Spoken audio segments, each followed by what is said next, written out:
She cheated on Brandon, mocked him for crying, and turned him into a running joke at her family cookouts in Atlanta.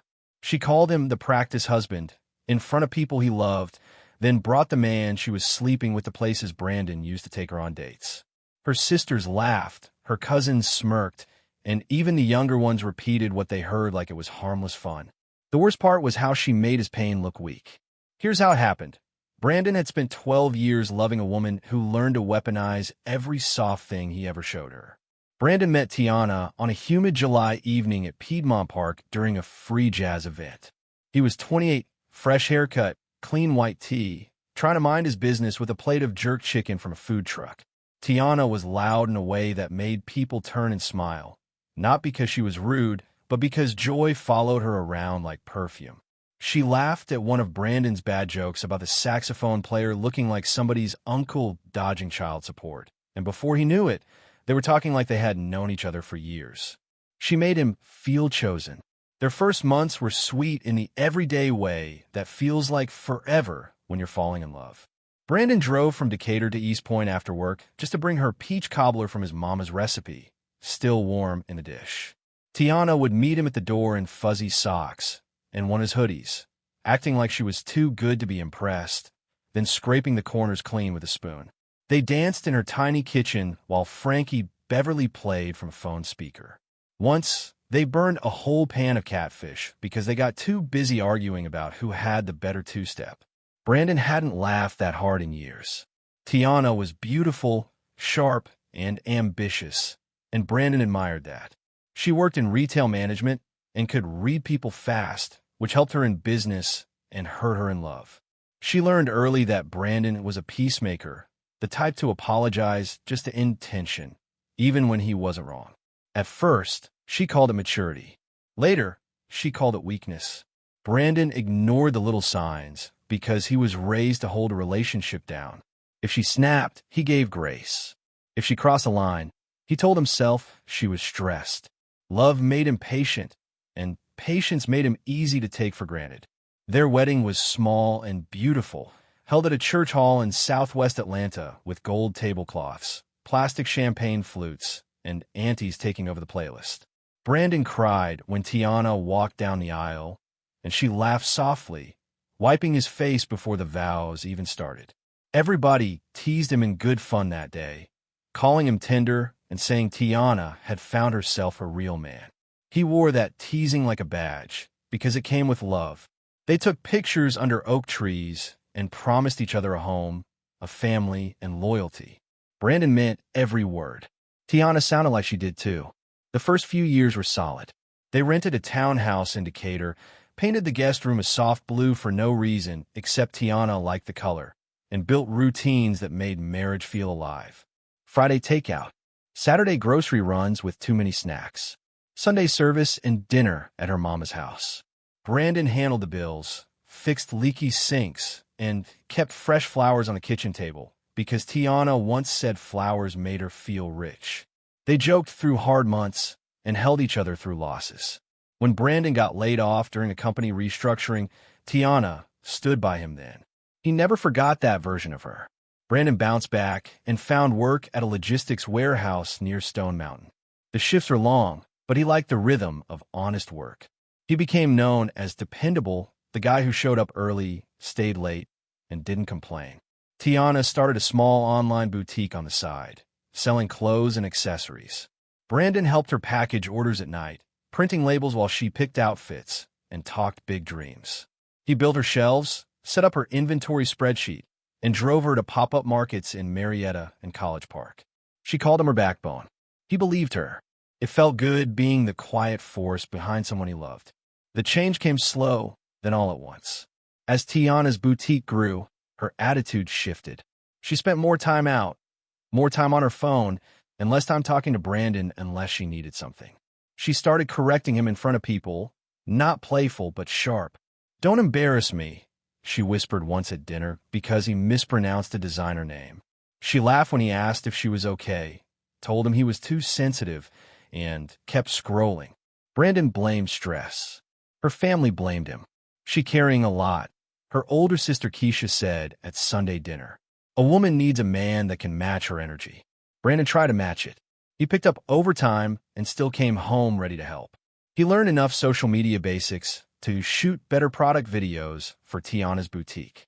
One night, he spent 2 hours taping white poster boards together to make a professional background in the living room. And Tiana laughed so hard she nearly dropped her phone. "Baby, this looked like a science fair project," she said, but she kissed him on the cheek and used it anyway. For a moment, they were good again. They ended the night on the floor eating lemon pepper wings from a box, and Brandon let himself believe the drift was temporary. But Tiana had started seeing another man by then, a smooth-talking hustler named Marcus from Clayton County who came around through one of her vendor friends. Marcus knew how to flatter a woman in public and make a man feel small in private. Brandon didn't know his name yet, but he felt him before he saw him. The secretive smiles, the locked phone, the sudden gym trips at odd hours. Tiana became crueler each week, like she needed to harden herself to justify what she was doing. She picked at Brandon's clothes, his speech, his job, his body. "You a warehouse husband?" she sneered once.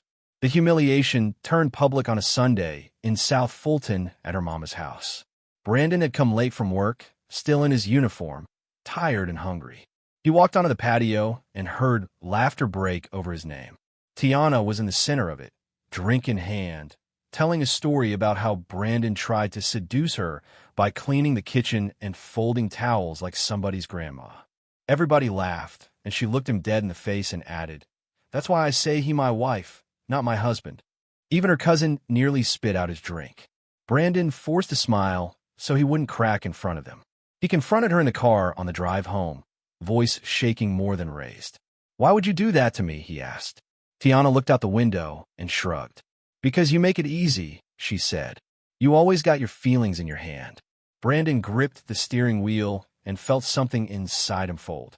He told her he loved her and didn't deserve to be disrespected. She laughed without humor. "Then stop acting like a victim all the time." That night, she went to bed facing the wall, and Brandon lay awake listening to her breathe, realizing he had become lonely inside his own marriage. Brandon found out the full truth on a Thursday afternoon when he left work early with a migraine and stopped by a cafe in Midtown to get Tiana her favorite iced matcha as a peace offering. He saw her through the window first, smiling wide, touching Marcus's beard, leaning into him with the softness she hadn't shown Brandon in months. Marcus kissed her hand across the table, and she blushed. Brandon stood there holding 2 drinks like a fool in a parking lot. He walked in anyway, because pain can make a man brave and stupid at the same time. Tiana looked annoyed, not guilty. "You stalking me now?" she said, loud enough for nearby tables to hear. Brandon stared at Marcus, then back at her. "Who is this?" he asked, though he already knew. Marcus smirked and didn't even stand up. Tiana rolled her eyes and said, "A man." It was the way she said it, clean, surgical, meant to cut, that did the damage. Brandon asked her to come outside.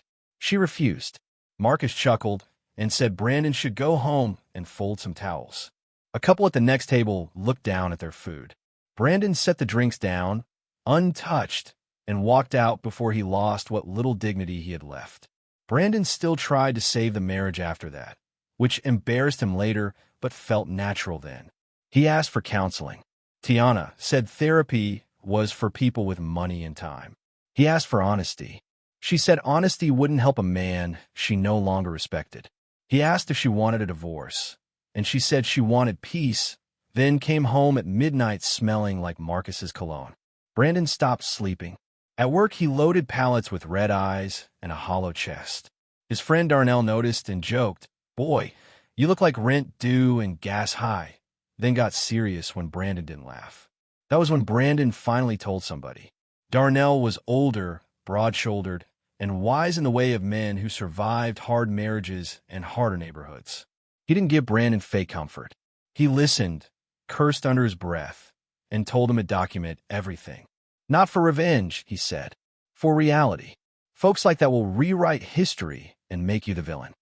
Brandon started saving texts, screenshots, and bank records. Tiana had been using the joint account to fund trips, dinners, and boutique expenses tied to Marcus.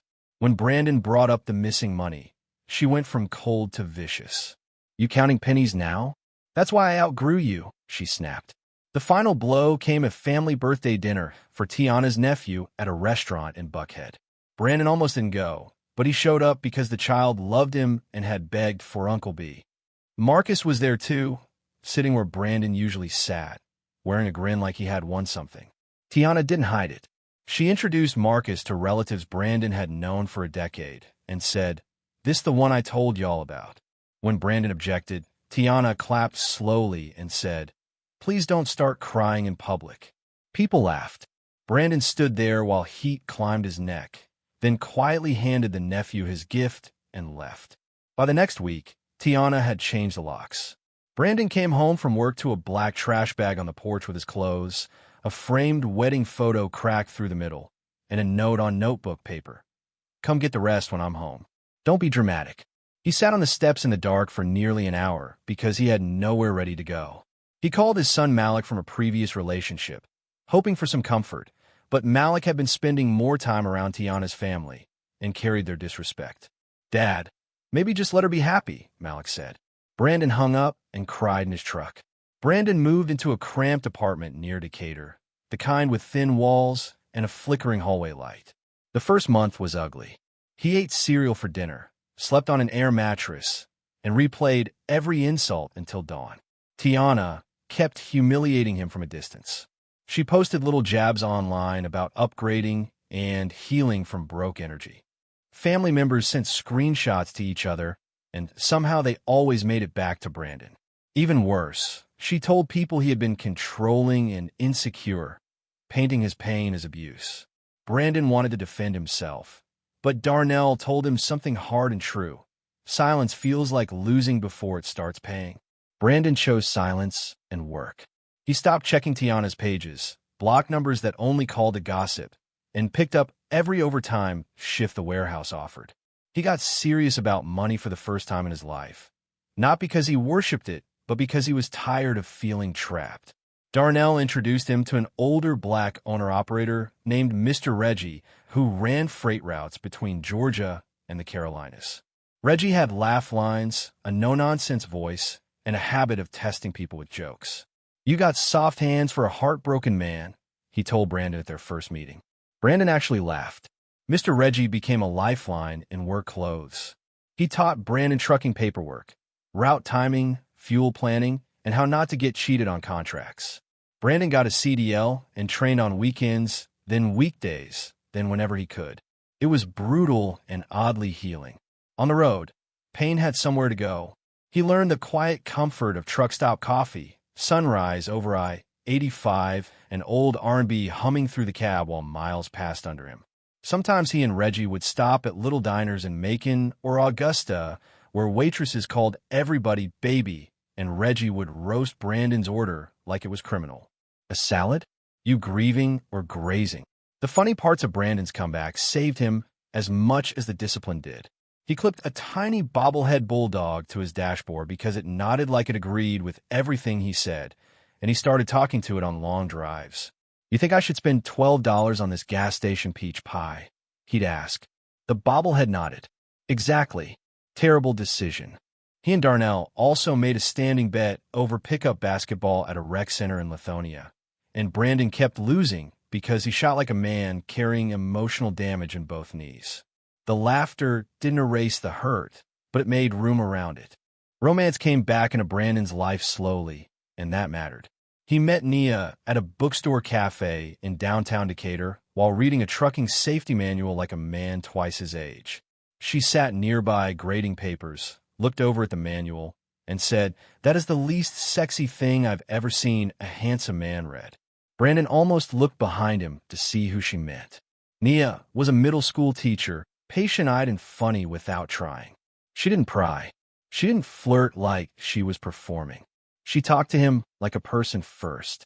Brandon left with a novel he wouldn't read and her number folded in the receipt. Nia and Brandon built something gentle. Their dates were simple. Walks around the Beltline, tacos in East Atlanta, laughing over a disaster of a paint-and-sip class where Brandon's sunset looked like a hot wing. Nia laughed so hard she snorted and then tried to deny it, which made Brandon laugh harder. When he finally told her about Tiana, he did it in pieces, expecting judgment. Nia just listened and said, "What happened to you was cruel, but I can tell you still know how to love. Don't let her teach you to become hard." Brandon went home that night and slept deeply for the first time in years. Meanwhile, Tiana stayed mean. She married Marcus in a courthouse ceremony and made sure the pictures found their way to people who knew Brandon. In one caption she wrote, "Real men don't need training wheels." There was no remorse in her, not even privately. Through mutual contacts, Brandon heard she and Marcus were living big. New rental house in South Fulton, new SUV, boutique expansion, expensive weekends in Miami. Marcus started helping with the business. At least that's what people said. Brandon felt the old anger flare sometimes, especially when he remembered how she mocked his tears. But he kept his mouth shut and his route logs clean. By year 3, Brandon was no longer surviving. He was building. Mr. Reggie offered him a chance to buy into a route contract and later sell him one of his trucks at a fair price. Brandon used his savings, lived lean, and took the risk. He learned payroll, maintenance schedules, and how to spot drivers who talked big but skipped details. He made mistakes and fixed them quietly. No flashy posts, no boss-up speeches, no fake motivation quotes. Just invoices paid, tires replaced, and money stacking. He moved into a modest brick home in Conyers with a wide driveway and a grill out back.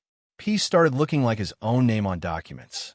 The karma started with paperwork, not thunder.